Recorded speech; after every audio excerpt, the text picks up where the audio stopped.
بڑے شوق سے، بڑے ذوق سے، بڑی دلچسپی سے لوگ تعلقات بناتے ہیں۔ وقت گزرنے کے ساتھ ساتھ تعلقات میں کمزوریاں آنے لگتی ہیں۔ حالانکہ کمزوری انسان کے اپنے اندر ہوتی ہے، وہ اپنے شوق کو برقرار نہیں رکھ سکتا، ذوق کو برقرار نہیں رکھ سکتا، اس کے اعصاب تھکتے ہیں، اس کی نگاہیں تھکتی ہیں، اس کی زبان تھکتی ہے۔ وہ بجائے اس کے کہ اپنی تھکاوٹ کی بات کرے، وہ سامنے والے کی کمزوریوں کا ذکر شروع کر دیتا ہے۔ تعلق سوچ سمجھ کے لگائیں، غور کر کے لگائیں۔ امام غزالی رحمۃ اللہ تعالیٰ علیہ فرمایا کرتے تھے، میں زیادہ حقوق ادا نہیں کر سکتا، لہذا زیادہ دوستیاں نہیں بناتا۔ ہمارے ہاں جب رشتے بنتے ہیں تو پھر لوگ کہتے ہیں کہ جو میرا ہے وہ تیرا ہے، اور جو تیرا ہے وہ میرا ہے، اور جب اختلاف ہوتا ہے تو پھر چائے کی پیالی کا بھی حساب کرنے لگ جاتے ہیں۔ پھر کہتے ہیں وہ لاہور ایک دفعہ میں اور تو اکٹھے گئے تھے تو کرایہ میں نے دیا تھا، وہ بھی تیرا آدھا بنتا ہے۔ پھر لوگ حساب کرنے لگ جاتے ہیں۔ کورے ورق کتاب نہیں ہوندے، پتھر دل گلاب نہیں ہوندے، بلیا پہلو ہی سوچ کے لائیں، پھر یارہ نال حساب نہیں ہوندے۔ احتیاط کے ساتھ دوستی لگائیں، اور جب لگا لیں، جب دوستی لگ گئی، جب آپ نے لگا لی، پھر آپ اس بات پر ضرور غور کریں کہ اب اس کو نبھانا ہے۔ اور میرے نبی کریم علیہ الصلوۃ والسلام نے رشتے توڑنے والے کو بڑا ہی ناپسند کیا۔ حضور نے فرمایا کہ رشتے توڑنے والا جنت میں نہیں جائے گا، رشتے جوڑنے والے لوگ جنت میں جائیں گے۔ توڑنے سے منع کیا، بلکہ نبی کریم علیہ الصلوۃ والسلام نے حکم دیا، فرمایا جو تجھ سے توڑے تو اس سے جوڑ، یہ بہترین صلہ رحمی۔ اور نبی کریم علیہ السلام نے ایک جملے میں اس بات کو بڑا کھول کے بیان کیا۔ حضور فرمانے لگے، حسن العہد من الایمان، رشتے اچھے طریقے سے نبھانا یہ ایمان کا حصہ ہے۔ اچھے طریقے سے تعلقات کو نبھانا، اچھائی کے ساتھ، یہ ایمان کا حصہ ہے۔ تعلقات کو اچھے طریقے سے نبھائیں، وہ کوئی بھی رشتہ ہو۔ اور زندگی میں میری یہ بات یاد رکھیں میرے دوست، کہ اگر آپ سامنے والے کو دیکھ کے تعلق نبھائیں گے تو یہ 3 دن بھی نہیں نبھ سکے گا۔ تعلق جب بھی نبھانا ہے آپ نے خود نبھانا ہے۔ آپ فیصلہ کر لیں کہ آپ نبھا سکتے ہیں کہ نہیں نبھا سکتے۔ اگر آپ یہ کہیں گے کہ وہ جتنا چلے گا میں اتنا چلوں گا تو یہ تو کم ظرفی ہے۔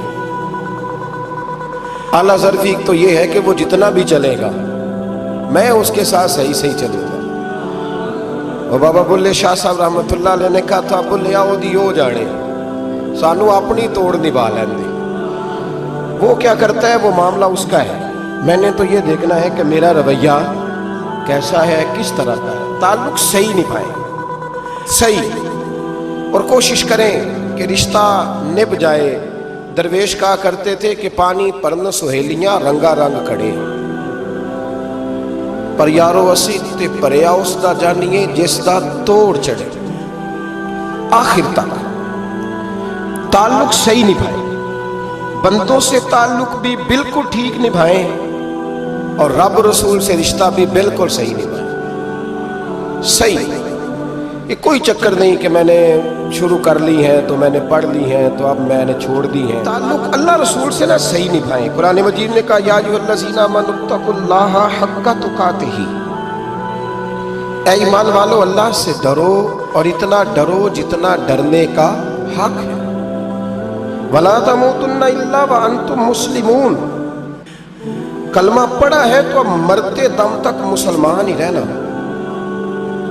فرمایا مرنا اس حال میں کہ تم مسلمان ہو، مرتے دم تک مسلمان رہنا۔ یہ نہ ہو کہ کل والے دن تم مسلمان ہو اور شادی والے دن پتہ نہیں تم کیا ہو۔ یہ نہ ہو کہ جنازہ اٹھے تو پتہ چلے کہ مسلمان ہے، لیکن جب بیٹے کی برات جائے تو پھر پتہ ہی نہ چلے کہ مسلمان ہے کہ یہ ہندو ہے۔ معاذ اللہ، ہر وقت مسلمان رہنا، ہر لمحہ، ہر گھڑی مسلمان رہنا، اور یہ رشتہ نبھانا یہاں تک کہ تم مرو تو مسلمان ہی مرنا۔ میرے اسد رحمۃ اللہ تعالیٰ علیہ نے ایک شخص کو مرید کیا تو وظیفہ بتایا۔ وہ ہمارے ہاں جو سادے وظائف ہیں نا، وہ لوگ کہتے ہیں یہ تو آپ نے وہی بات بتائی ہے سادی سی، کوئی گہری سی بات بتائیں، کوئی ایسا تگڑا جملہ بتائیں کہ بس میں اس وظیفے کو پڑھوں تو بس ادھر میں پڑھوں تو ادھر حجاب سارے اٹھ جائیں۔ شوق ہوتا ہے نا۔ اور صاحب رحمۃ اللہ تعالیٰ نے بہت سارے لوگوں کو مرید کرتے تھے تو کہتے تھے بیٹے پہلا کلمہ پڑھنا ہے، لا الہ الا اللہ محمد الرسول اللہ صلی اللہ تعالی علیہ وسلم۔ فرماتے ہیں یہ پہلا کلمہ پڑھنا اور اتنا پڑھنا اتنا پڑھنا اتنا پڑھنا اتنا رٹ لینا کہ جب تم دنیا سے جاؤ تو کسی کو یاد نہ کرانا پڑے، بلکہ تمہاری عادت ہو کہ جب بھی کوئی تمہاری زبان سے لفظ نکلے تو وہ کلمہ طیبہ ہی نکلے۔ ایسے نہ ہو کہ دنیا یاد کراتی پھرے کہ کلمہ پڑھو کلمہ پڑھو، نہ، اتنا رٹ ہر وقت تیری زبان پہ رہے لا الہ الا اللہ محمد الرسول اللہ صلی اللہ علیہ وسلم۔ اور نبی کریم علیہ السلام نے بھی فرمایا افضل الذکر لا الہ الا اللہ۔ سارے کلمات اللہ کو پسند ہے، لیکن فرمایا ذکر میں سے جو بہترین ذکر ہے، افضل ذکر ہے، وہ لا الہ الا اللہ کا۔ تعلق اللہ رسول کے ساتھ صحیح کر کے نبھائیں۔ ہمارا یہ معاملہ بن گیا ہے، بچوں سے رشتہ روز نبھاتے ہیں، دیہڑی نہیں چھوڑتے کہ میرے بچے ہیں روٹی کیسے کھائیں گے۔ بہن بھائیوں سے رشتہ روز نبھاتے ہیں، کوئی شادی نہیں چھوڑتے۔ آپ یقین کریں کہ بڑی سخت مشکل بھی ہو اور بھتیجی اور بھانجی کی شادی ہو تو چھٹی نہیں ہو سکتی، سوال ہی نہیں پیدا ہوتا۔ آپ یہ رشتہ چھوڑ سکتے ہیں؟ یہ تو اتنی بڑی دراڑ پڑ جائے گی۔ حالانکہ اگر بہن بھائی کو پتا بھی ہو کہ یہ مخلص ہے تو پھر بھی آپ چھٹی نہیں کر سکتے۔ وہ کہیں گے کہ شادی میں نہیں آیا، میرے بچے کی خوشی میں نہیں پہنچا، میرا تیرا رشتہ کیا ہے؟ میرے دوستو، بہن بھائیوں سے رشتہ روز نبھاتے ہیں، ماں باپ سے رشتہ روز نبھاتے ہیں۔ ایک حدیث پاک میں نبی کریم علیہ الصلوۃ والسلام نے فرمایا بیوی کو روز خرچہ دو گے نا، ایک دن نہیں دو گے تو وہ کہے گی تم نے تو کبھی دیا ہی نہیں، وہ یہ لفظ بولے گی۔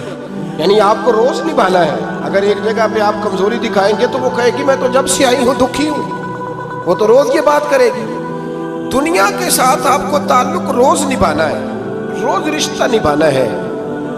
کتنی عجیب بات ہے نا کہ باقی سارے رشتے روز نبھائیں اور نماز والا رشتہ، قرآن والا رشتہ، درود و سلام والا رشتہ، یارو یہ کتنی کمزوری ہے ہمارے اندر، کتنی کمزوری ہے۔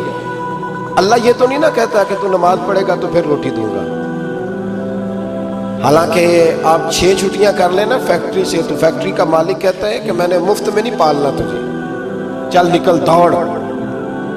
خدا کے بندو، رب کریم روز کھانا دیتا ہے، روز زندگی دیتا ہے، روز سانسیں دیتا ہے، روز اللہ تعالیٰ نوازتا ہے، روز اپنی زمین پر چلنے کا موقع دیتا ہے، روز آسمان کی چھت دیتا ہے۔ تو کہتا ہے میں کبھی کبھی نماز پڑھتا ہوں، تو کہتا ہے جی میں جمعے کی نماز پڑھتا ہوں، تو کہتا ہے جی میں بس رمضان کے روزے بڑی مشکل سے رکھتا ہوں۔ ایسے نہ کریں، اس تعلق کو صحیح کر کے نبھائیں، صحیح کر کے، اس رشتے کو صحیح کر کے نبھائیں۔ حضرت عثمان غنی رضی اللہ تعالیٰ عنہ فرمایا کرتے تھے جب سے میں نے یہ اپنا ہاتھ سیدھا نبی پاک کے ہاتھ میں دیا ہے نا، بیعت کی ہے، جب سے یہ ہاتھ حضور کے ہاتھ میں دیا ہے، فرمایا کرتے تھے میں نے اپنا سیدھا ہاتھ پھر دوبارہ اپنی شرمگاہ کو بھی کبھی نہیں لگایا کہ یار یہ اتنے مقدس ہاتھوں سے ہو کے آیا ہے تو اب میں دوبارہ شرمگاہ کو لگاؤں۔ پلٹ کر اپنی شرمگاہ کو بھی کبھی اپنا ہاتھ نہیں لگایا، کبھی بھی۔ حضرت بابا فرید الدین مسعود گنج شکر رحمۃ اللہ تعالیٰ علیہ کے ایک مرید تھے، بابا صاحب سے مرید ہوئے تو بابا صاحب فرمانے لگے ہاتھ مجھے دیا ہے تو میرا ہی رہنے دینا۔ اب جگہ جگہ نہ بھاگتے پھرنا، نوے نوے نہ یار بنائیے، وانگ کمینے الو کا، اب جگہ جگہ نہ گھومتے پھرنا۔ اس نے کہا حضور ٹھیک ہے، صحیح ہو گیا، بس ہر آدمی کے لیے یہ حکم نہیں ہو جس رنگ میں یہ بات کر رہا ہوں اسی رنگ میں لینا۔ لوگ رنگ بھی بدل لیتے ہیں نا باتوں کا، جس رنگ میں بیان کر رہا ہوں نا، وعدے نبھانے کی صرف بات کر رہا ہوں، ورنہ اللہ تبارک و تعالیٰ کا فضل ہے۔ میرے ایک دوست ہیں پیر صاحب، تو وہ مجھے کہنے لگے میں نے اپنے مریدوں کو کہا ہے کسی اور کی تقریر نہیں سننی، کسی اور کی محفل میں نہیں جانا۔ آپ نے بھی کہا ہے کہ نہیں کہا؟ تو میں چپ کر گیا۔ کہنے لگے آپ بولے نا، کہا کہ نہیں کہا؟ پیار سے کر رہا ہوں، چلو بات آ گئی ہے تو آج کر دیتا ہوں۔ آپ پیار والے لوگ بیٹھے ہیں نا، کر لوں محبت والی بات؟ تو وہ مجھے کہنے لگے جی آپ نے بھی کہا ہے کہ نہیں کہا؟ میں نے کہا آپ کو کیا ٹینشن ہے؟ کہنے لگے میں نے آپ کے 2-4 مرید فلاں جگہ بیٹھے ہوئے دیکھے ہیں۔ میں نے کہا میں نے نہیں کہا۔ کہنے لگے کیوں؟ میں نے کہا میرا تو دل کرتا ہے ان سے کہوں کہ ہر جگہ جاؤ، جگہ جگہ جاؤ، دیکھو ساڈے ورگا ملیا تے بہ جیا، جے نہ ملیا تے واپس آ جایا۔ ختم ہو گئی بات۔ اتنی کیا بات ہوئی کہ بندہ منتیں کرتا پھرے؟ کو مل گیا نا، خدا جانے بلندی ہے کہ پستی، پر جہاں میں ہوں وہاں کوئی نہیں ہے۔ ایسی کیا بات ہوئی؟ آپ جائیں جگہ جگہ جائیں، کو مل گیا تو یار ضرور بیٹھ جانا۔ وہ شاہ عبد العزیز دباغ رحمت اللہ تعالی علیہ کے پاس کچھ لوگ مرید ہونے آتے تھے تو فرمایا کرتے تھے بیٹا 1-1.5 مہینہ رہو، کوئی چیز مل گئی تو رہنا، نہ ملی تو کہیں اور چلے جانا۔ آپ کو باندھ کے تھوڑا رکھنا ہے، اگر کسی کو کہیں اور سے خیر ملتی ہے تو ہمیں کیا اعتراض ہے؟ سمجھ آ رہی ہے میری بات کی؟ لیکن ایک بات ہے، وہ میرا دل کرتا ہے کر دوں، چلو پیار کی بات شروع ہو گئی ہے نا۔ کچھ بندے ایسے ہوتے ہیں جن کی ذمہ داری ہوتی ہے کہ بھئی تو نے نہیں کہیں اور جانا، ختم ہو گئی بات، تو ادھر ہی رہے۔ اس طرح کر کے نا اس پہلو میں بابا فرید صاحب نے کہا تھا اس مرید سے کہ ہاتھ مجھے دیا ہے تو اب جگہ جگہ نہ دیتے پھرنا۔ اس نے کہا حضور ختم ہو گئی بات، طے جو ہو گئی، بلے شاہ اودیو جانے، سانو اپنی توڑ نبھا لیں دے۔ کہا کہ کسی اب جگہ جگہ نہ دیتے پھرنا۔ تو وہ آدمی دریا کے کنارے کنارے چل رہا تھا، سادہ آدمی تھا، دیہاتی آدمی۔ یہ بہت پڑھے لکھے لوگ کئی دفعہ پوری باتیں نہیں مانتے، ناراض نہ ہو جانا پڑھے لکھے بندے، اور کئی میں نے ایسے دیکھے ہیں بیچارے بالکل ان پڑھ ہے پر جیسا کر کہہ دو نا ویسا کر جاتے ہیں۔ یہ پڑھے لکھے مجھ سے ناراض نہ ہو جائیں، چلو 2-4 ڈگریاں میرے پاس بھی ہیں، سمجھ لے میری طرح کے پڑھے لکھے جلدی نہیں مانتے، اور کوئی سیدھے سادے کو علم و بس کری ہو یار، ایک کوئی حرف تینوں درکار، ان کو جو کہہ دو جب کہہ دو وہاں اڑ جاتے ہیں، سیدھے سادے جو اتنی بحث نہیں کرتے۔ وہ بابا صاحب کا مرید دریا کے کنارے کنارے جا رہا تھا تو پیر پھسلا تو دریا میں گر گیا، تیرنا بھی نہیں آتا۔ حضرت خضر علیہ السلام آئے، اللہ نے بندوبست کیا، آئے، کہنے لگے ہاتھ دے تجھے باہر نکالوں۔ کہنے لگے دے تو دیتا پر فرید الدین سے وعدہ کر آیا، وہ دے تو دیتا پر وعدہ کر لیا ہے، بلے شاہ اودی ہو جانے، سانو اپنی توڑ نبھا لیں دے۔ انہوں نے کہا جناب کیا مطلب؟ فرمانے لگے مجھے مطلب کا نہیں پتا۔ انہوں نے کہا تھا کہ میرے علاوہ کسی کو ہاتھ نہ دینا۔ تو وہ شخص کہنے لگا کہ ڈوب کے مر جاؤ گے، خودکشی اسلام میں حرام ہے۔ تو کہنے لگا وہ سادہ آدمی تھا، کہتا ہے اس مسئلے دا بابے فرید کو نہیں سی پتا، اس گل کیوں کیتی سی؟ اس کو نہیں پتا تھا کہ ڈوب کے مر جاؤں گا، اس کو کہنا چاہیے تھا پابند کر، جا اسے جا کے بتا مرنے لگا ہے تیرا مرید، جا اسے جا کے بتا، اسے کیا مرنے لگا ہے، اس نے وعدہ نہیں کیا تھا کہ میں آؤں گا، اب جا اسے جا کے بتا۔ اللہ اکبر۔ حضرت خضر نے جا کے بابا صاحب کو بتایا تو بابا صاحب فوراً پہنچے، اس کو ہاتھ دیا، اللہ اکبر کہا تو باہر نکال لیا۔ پھر بابا صاحب نے کہا یار سینے سے لگ جا، یہ تو گرا نہیں تھا دریا میں، تجھے گرایا گیا تھا، یہ تجھے گرایا گیا تھا، یہ تجھے ذرا نا آزمانا چاہ رہے تھے، آزمانا جے محبوب بلاوے ایک دم، ایک دم، یعنی ایسے اس نے کہا کہ آ جا فٹافٹ، اس نے یہ نہیں کہا ٹائم ہو تو وقت ہو، جے محبوب بلاوے ایک دم۔ پھر سر نو پیر بنائیے، سر نو پیر بنائیے، وہ سر منگے تے سر دے دئیے، تے کدے بھی دیر نہ لائیے، تے یار دا کدے بھی گلا نہ کریے، پاواں سیک دئی مر جائیے، سجنا یا تے لائیے یا تے جے لائیے تے پھر توڑ نہیں پائیے۔ اللہ رسول سے رشتہ لگائے تو پورا۔ یہ کیا بات ہوئی میں نبی پاک کا غلام ہوں تو چہرہ میرا کسی اور کی طرح کا ہے، میں جی غلامی رسول میں موت بھی قبول ہے تو نماز کا ٹائم نہیں، کچی باتیں یار کچے لوگ کرتے ہیں، یہ کمزور لوگ ہوتے ہیں۔ میرا جی میں غلامی رسول میں موت بھی قبول ہے پر میرا نا جھوٹ کے بغیر میری دکان کوئی نہیں چلتی، وہ نجائز نہ کروں تو بھوکا مر جا، نہیں چلتی تو پر محمد عربی کے وعدے پورے کر، چھوڑ نہیں چلتی تو نہ چلے، بلے شاہ دی ہو جانے، اور نہیں تو نہ صحیح، ہاتھ ہو گئی ہے میرے بھائی، آپ عجیب بات کرتے ہیں، نہیں چلتی تو نہ چلے، لیکن حضور نے کہا جھوٹ نہیں بولنا تو لہذا ختم ہو گئی بات، مسلمان رہو تو پھر مرتے دم تک بولیے یہ کیا بات ہوئی؟ کچی باتیں کرنا، کمزور باتیں کرنا، چھوٹی چھوٹی باتیں کرنا، میں شروع کر رہا ہوں، کل سے نیک ہو جاؤں گا، پرسوں سے۔ تو اللہ رسول کو تاریخیں دے رہے ہیں، تو چھوٹی باتیں کر رہا ہے؟ تو مضبوط بات کر بھائی، کلمہ پڑھ لیا تو لہٰذا پڑھ لیا، غلامی کر لی تو لہٰذا کر لی، اب نبی پاک کے وفادار ہو گئے تو لہٰذا ہو گئے۔ اب یہ کوئی دیکھے نا، ایک صحابی کھڑے تھے، کنز المال میں روایت ہے، نبی پاک علیہ السلام نے نہ کہا بیٹھ جاؤ، یہ بھی سنت ہے کسی کو یہ لفظ کہنا، ناراض نہ ہو جائے وہ جس کو کہا جائے کہ بیٹھ جاؤ۔ ایک بندہ جمعے والے دن کھڑا تھا، حضور جمعے کا خطبہ دے رہے تھے، حضور نے فرمایا بیٹھ جاؤ۔ حضرت زید بن حارثہ باہر مسجد نبوی کی گلی میں تھے، ان کے کانوں میں آواز آئی بیٹھ جاؤ تو وہیں بیٹھ گئے۔ حضرت مرثد بن نبی مرثد رضی اللہ تعالیٰ عنہ کہتے ہیں میں اپنے گھر سے نکل رہا تھا، اپنے گھر کے دروازے کی چوکھٹ پہ تھا، میرے کانوں میں آواز آئی بیٹھ جاؤ تو میں وہیں بیٹھ گیا۔ حضرت انس بن مالک کہتے ہیں جہاں لوگ جوتے اتارتے نا مسجد میں آنے کے لیے، میں وہاں کھڑا تھا، میرے کانوں میں آواز آئی بیٹھ جاؤ تو میں وہیں بیٹھ گیا۔ فرماتے ہیں جمعہ ہو گیا، نماز کے بعد حضور نے فرمایا زید بن حارثہ کہاں تھے؟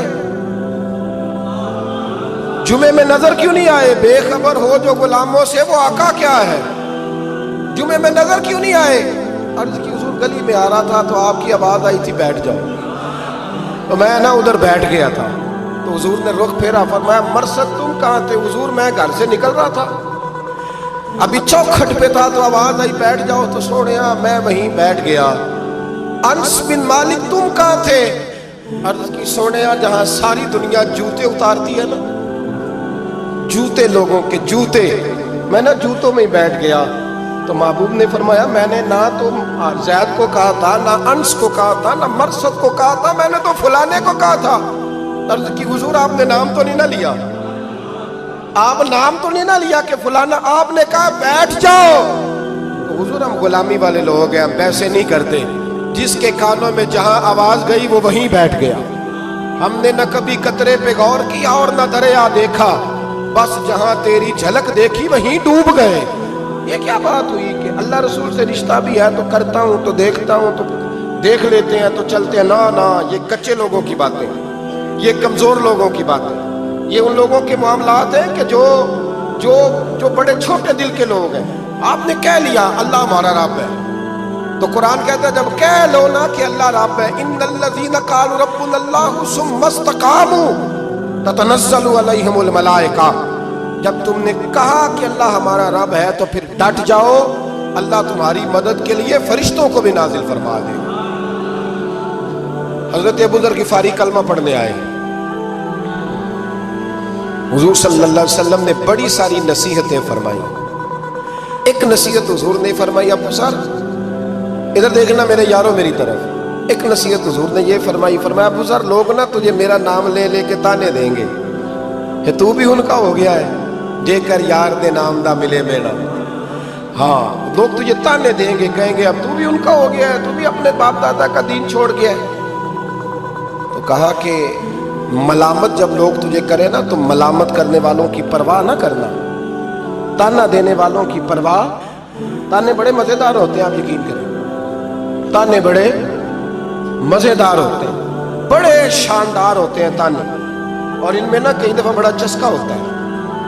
کبھی کبھی کچھ باتیں یاد آتی ہیں کہ فلاں بندے نے فلاں موقع پہ فلاں بات کی تھی، کبھی کبھی یاد آتی ہے اور دل بھی کرتا ہے اس کو یاد کرائے، پھر خیال آتا ہے کہ یہ بات نہ کرتا تو شاید اللہ اتنا اونچا اڑنے کا موقع ہی نہ دیتا۔ تندی باد مخالف سے نہ گھبرا اے عقاب، یہ تو چلتی ہے تجھے اونچا اڑانے کے لیے۔ تو نبی کریم علیہ السلام نے کہا ابو ذر ذرا غور کیجئے گا بات کا، لوگ نا تجھے اب تانا دیں گے، برا کہیں گے۔ اب تو جو دین قبول نماز پڑھتا ہے لوگ شاباش دیتے ہیں، تبلیغ کرتا ہے لوگ، اس زمانے میں تو تانے ملتے تھے، لوگ تانے دیں گے، ذرا خیال کرنا۔ کہا یا رسول اللہ بس وعدہ ہو گیا، دے لے جس نے جتنا تانا دینا، دے لے، ختم ہو گئی بات۔ حضرت ابو ذر نا یہ اس وقت صحابہ چھپ چھپ کے نمازیں پڑھتے تھے حضرت زید بن ارقم کے گھر میں، دار ارقم۔ وہاں سے باہر نکلنے لگے نا کلمہ پڑھ کے حضور سے وعدہ کر کے، تو دروازے پہ گئے تو ایک صحابی نے کہا کہ ابو ذر ابھی باہر جا کے بتانا نا کہ میں مسلمان ہو گیا۔ ایک تو لوگ تمہیں تانے دیں گے اور دوسرا ہو سکتا ہے مارے بھی، باہر جا کے بتانا نہ، ورنہ لوگ نا برا کہیں گے۔ تو حضرت ابو ذر غفاری نے غور سے اس صحابی کا چہرہ دیکھا اور کہنے لگے مشورہ آپ کا ٹھیک ہے پر میں نے ماننا کوئی نہیں، مشورہ آپ کا ٹھیک ہے پر میں کوئی نہیں مانوں گا۔ کہا کیوں؟ فرمانے لگے میں نے ابھی نبی کریم سے وعدہ کیا کہ میں کسی کی پرواہ، میں نہیں پرواہ کروں گا کسی کی۔ ختم ہو گئی بات، مارے جس نے مارنا ہے، دے تانا جس نے دینا ہے، ابھی تو وعدہ کیا۔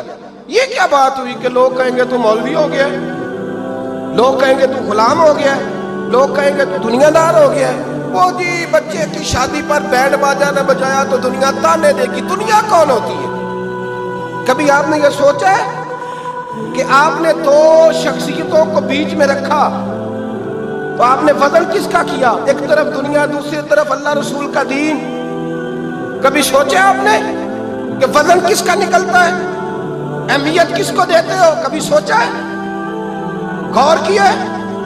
خدا کے بندو سوچو تو صحیح۔ ایک طرف دنیا کو رکھا، دوسری طرف اللہ رسول کا دین، اور پھر کہا جی دنیا نہیں مانی تو لہذا میں نے دین پہ عمل نہیں کیا۔ پتہ ہے آپ نے کیا کیا ہے؟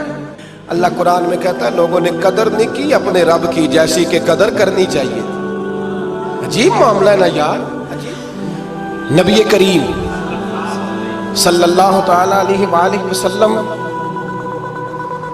کہ جو مدینے کے لوگ تھے نا، انہوں نے بڑی قربانیاں دی تھی، قربانیاں دی تھی، اپنی جگہ دی شہر میں۔ یہ مدینہ وہ واحد شہر ہے جو بغیر تلوار کے فتح ہوا ہے۔ مدینے والوں نے کوئی بحث نہیں کی، انہوں نے گردنیں سیدھی سیدھی حضور کے قدموں پہ رکھ دی۔ مدینے والوں نے بڑی قربانیاں دی۔ مکے والے بعد میں مسلمان ہوئے فتح مکہ کے بعد۔ فتح مکہ کے بعد نا ایک جنگ اور ہوئی، ایک جہاد اور ہوا، تو وہاں سے بہت سارا مال غنیمت آیا، بہت سارا مال غنیمت آیا۔ اسلام میں حکم ہے کہ جو آدمی نیا نیا کلمہ پڑھتا تھا نا تو اس کے رشتہ دار اسے چھوڑ دیتے تھے، تعلق ٹوٹ جاتا تھا، تو پھر حکم دیا گیا کہ تالیف قلب کرو۔ مؤلفۃ القلوب ایک پورا عنوان ہے، ان کو مال دو تاکہ وہ گھر بنا لیں، کاروبار کر لیں۔